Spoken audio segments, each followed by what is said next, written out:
কেন্দ্রীয় শ্রমিক সংগঠনসমূহ ও শিল্পভিত্তিক 12 জুলাই কমিটির ডাকে মহামিছিল। কলকাতা থেকে শম্পা দাস ও সমরেশ রায়ের পাঠানো ভিডিওচিত্রের ডেস্ক রিপোর্ট।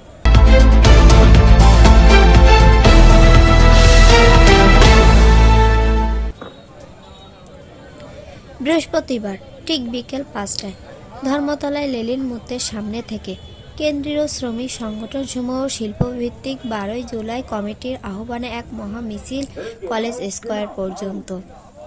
উপস্থিত ছিলেন বিভিন্ন সংগঠনের নেতৃত্বরা ও সংগঠনের কর্মীরা। মিছিলের প্রথম ভাগে ছিলেন অনাদি সাউ, সুভাষ মুখার্জি, বাসুদেব ঘোষ, ইন্দ্রজিৎ ঘোষ, গাগ্গী চ্যাটার্জি, কামরুজ্জামান কামার সহ অন্যান্য নেতৃত্ববৃন্দরা।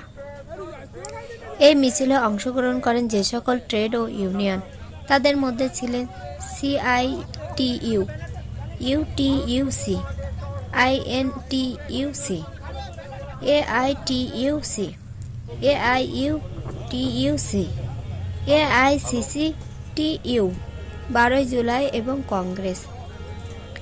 বাংলাদেশে যেভাবে হিন্দুদের উপর অত্যাচার হচ্ছে এবং সন্ন্যাসীকে আটক করে রাখা হয়েছে তাহার প্রতিবাদে আজকে এই মহা মিছিল এবং বেশ কিছু দাবি তোলেন। বাংলাদেশ সহ সর্বস্তরে সংখ্যালঘুদের ওপর আক্রমণ বন্ধ করতে হবে। ধর্মের নামে হিংসা ও ঘৃণার রাজনীতি বন্ধ করতে হবে।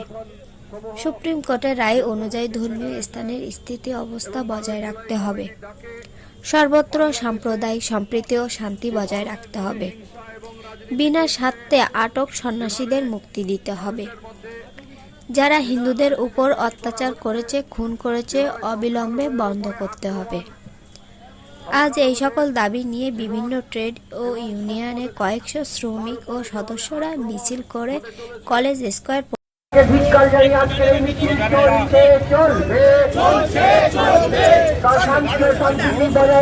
সমস্ত মানুষ এক সুপ্রিম কোর্টে ধর্মস্থান সংক্রান্ত স্থিতাবস্থা বজায় রাখতে হবে। বাংলাদেশ সহ সমস্ত জায়গায় ধর্মীয় সংখ্যালঘুদের উপরে আক্রমণ অবিলম্বে বন্ধ করতে হবে।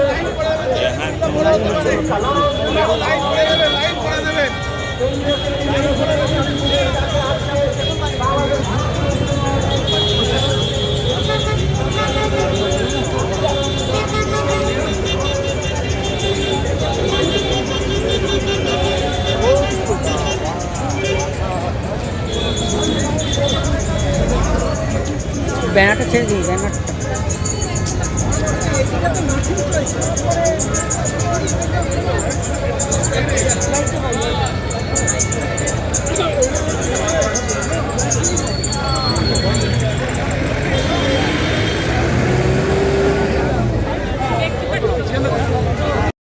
করতে হবে।